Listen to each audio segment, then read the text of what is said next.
I'm Alex Sharfin, and this is the Momentum Podcast, made for empire builders, game changers, trailblazers, shot takers, record breakers, world makers, and creators of all kinds. Those among us who can't turn it off and don't know why anyone would want to. We challenge complacency, destroy apathy, and we are obsessed with creating momentum so we can roll over bureaucracy and make our greatest contribution. Sure, we pay attention to their rules, but only so that we can bend them, break them, then rewrite them around our own will.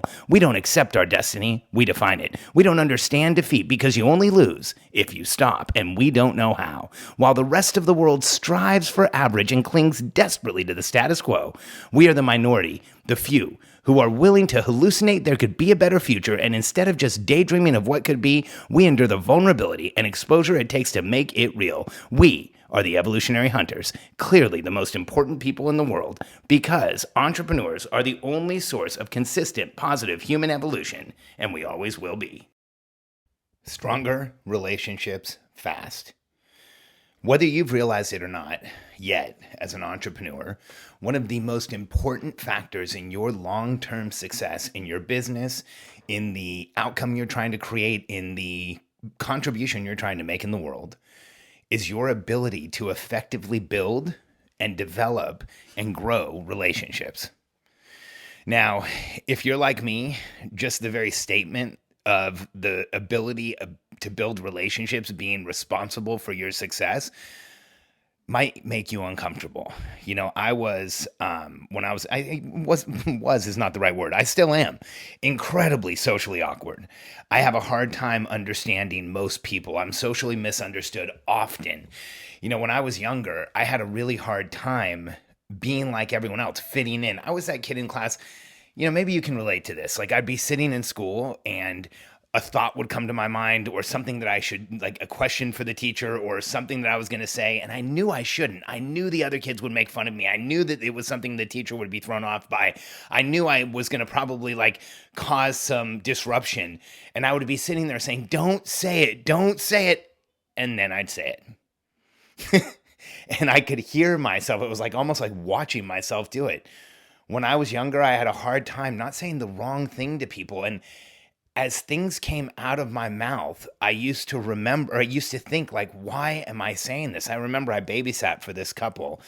It's interesting. I've actually reconnected with Margie Deutsch recently. She actually came to a meetup I did. Was in one of our products, and I babysat for her when I was a kid. And I remember one night, she and her husband were dropping me off, or her husband was dropping me off at my parents' house, and he was wearing pants that had embroidered sailboats on them. And I made a comment you could just put those pants on a flagpole and ships would see them, or something like that, because they were so loud. And as I was saying it, I was thinking, this probably isn't the right thing to say. And I really liked the guy. I think his name was Mark. And it was really embarrassing for him. And it was just this awkward, weird thing that I said. And I think I still babysat for him after that. But I used to do stuff like that all the time. And today, I think it's because I just didn't know what else to do. You know, I don't feel like I was born with the same operating system that everybody else was.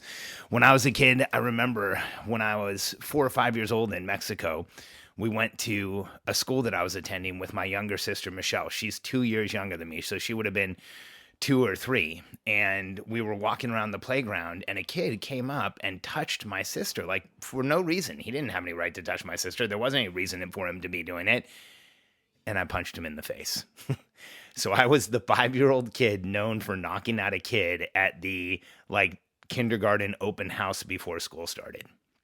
So I share this with you just to demonstrate how ridiculously socially awkward I've been, and also to share with you, it's been hard for me to create relationships. Even when I got into business, it was still difficult, because when it was a business conversation, I was very good at having business conversations, but it would switch over to personal, and I would stumble and stutter, and I didn't know how to talk to people, and I had a hard time understanding what questions to ask, and how to just not create an awkward situation for me and for everyone else. And then when I was in my early 20s, someone gave me a classic book that I had never seen, I had never read. It was called How to Win Friends and Influence People by Dale Carnegie. And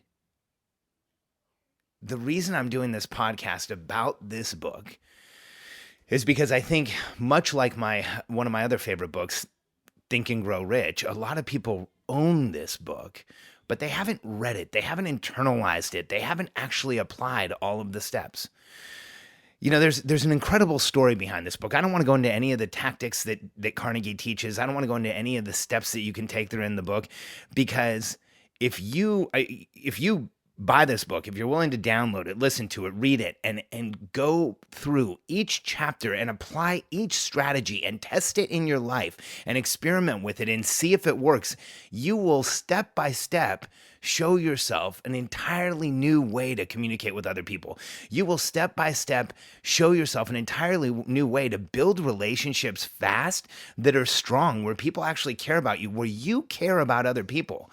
Because the way Carnegie shows you how to communicate, he provides a framework that will help you improve almost all of your communications overnight. About 99% of issues in life are are a result of poor communication or miscommunication or a misunderstanding. And this book changes that. Here's what it did for me. It provided a framework around this nebulous thing called communication so that I could start understanding that there was ways to respond and ways to initiate conversations and ways to communicate, where if I was willing to apply this system, it actually made me successful most of the time.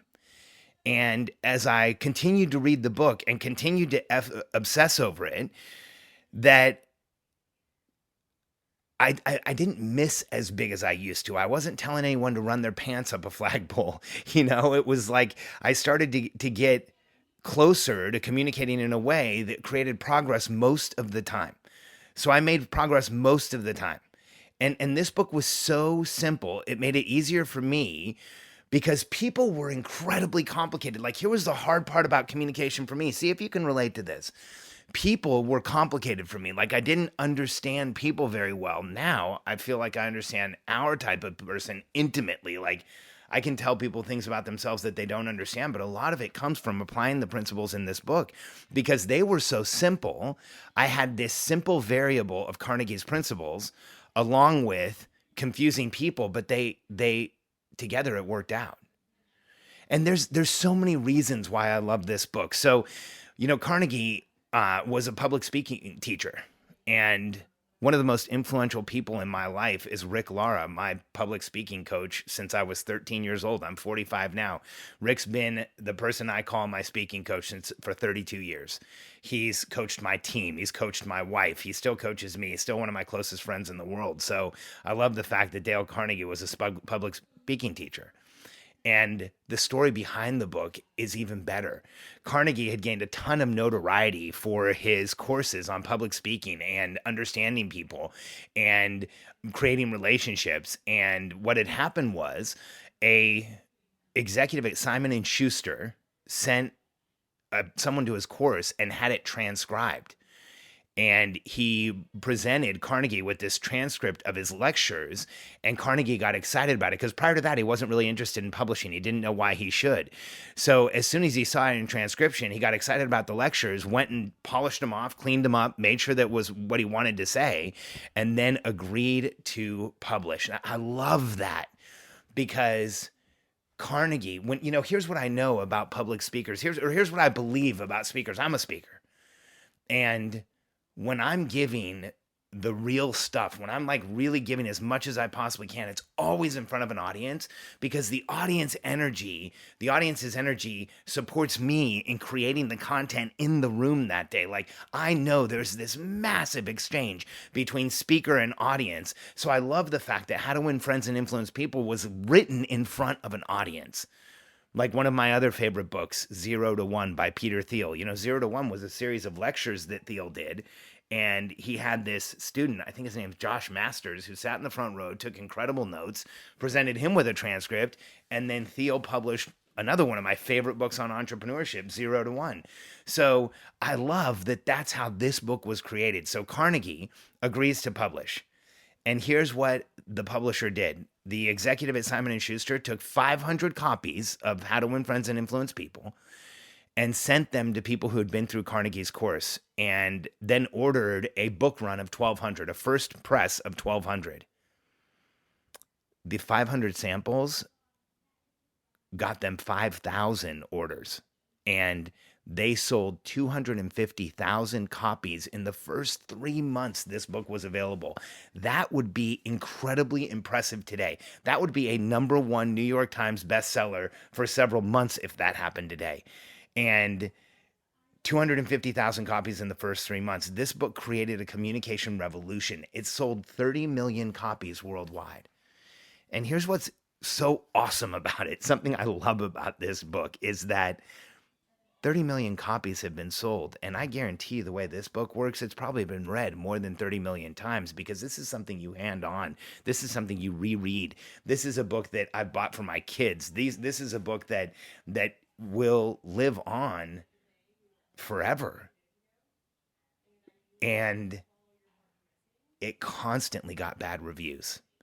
It was called extremely simple and childish and not worthy of academic reading. And there was very little research or reporting on it. And it just got trashed from one place to another because it was seen as this simple, contrite, way too easy manual. And 30 million copies have been sold, but I guarantee you it's been read far more than that.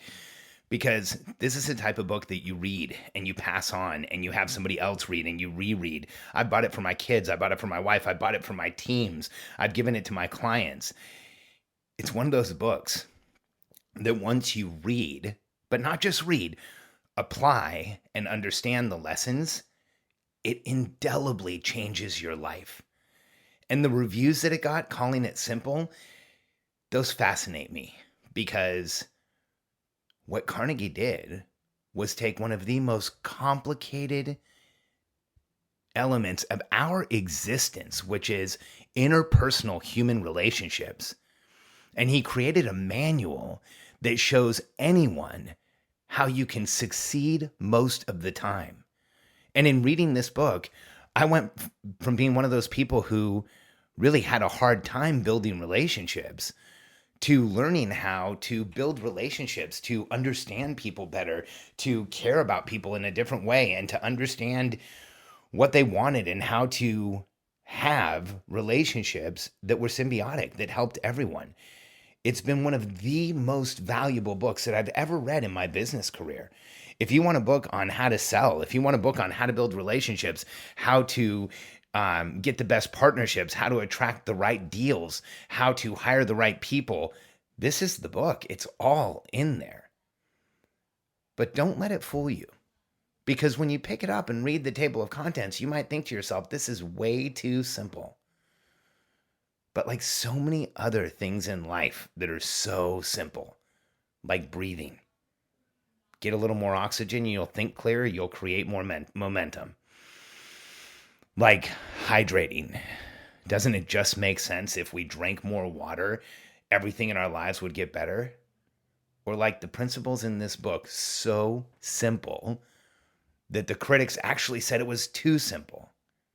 The fact is, if you take this book, this incredibly complicated subject of interpersonal human relationships is laid bare. It's made easy. It's step by step. It's paint by numbers, how to create relationships with the people around you that last forever. And take it from someone who, growing up, like I didn't really have a lot of friends. And I don't think that's because I didn't want them. I think it's because I didn't understand how to act around other people. I had just huge anxiety even being around other people. The first real friend that I made in my life was when I was 19. His name's Price Gibbons. He's still my closest friend.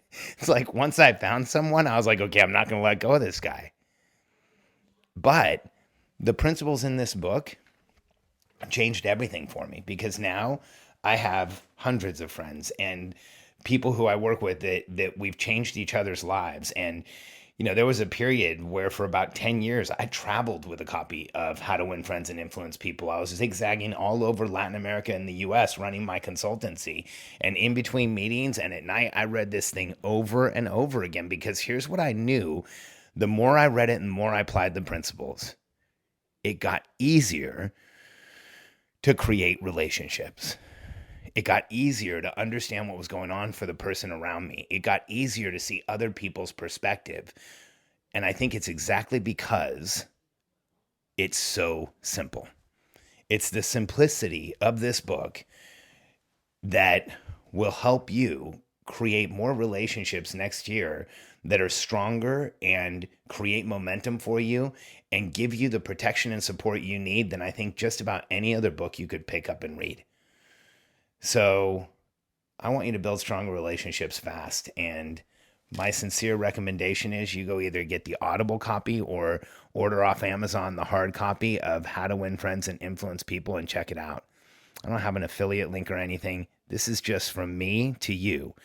Even if you've read it before, go grab it off the shelf and ask yourself, am I really applying all of these principles? Because every time I read this one, I get something new out of it. And every time I read this, I get crazy momentum out of it just by applying what I'm reading. It's almost by osmosis, my relationships and the people, the strength of the relationships around me gets better. I just want to take a second, and for those of you who celebrate Christmas, I want to wish you a Merry Christmas. And today I'm out in California with my family.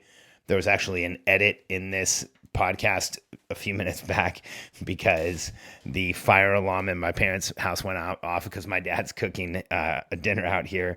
And I just want to thank you for listening to the Momentum podcast this year. Tell you Merry Christmas. This is a important time of year for a lot of us, and I just want to let you know that I appreciate you and I thank you for going on this journey with me and for listening to this podcast and for helping me work through so much of this content myself. Most of what all of what I share is what I apply in my own world, in my own life, with my own clients, with my own family. And no one can do this or execute it perfectly, not even me. And this podcast has helped me learn more about myself this year and understand more about my content. And I just want to thank you. If you've left a review or you've sent us a message or you've let us know what this podcast has done for you, or you've tagged me in a post or any of those things, we crossed 100,000 downloads today. And that is such a massive milestone. We hit 100,000 downloads on Christmas Day that I just want to thank you all and let you know how much I sincerely appreciate you. And thanks for being a listener and a member of the Momentum Podcast audience.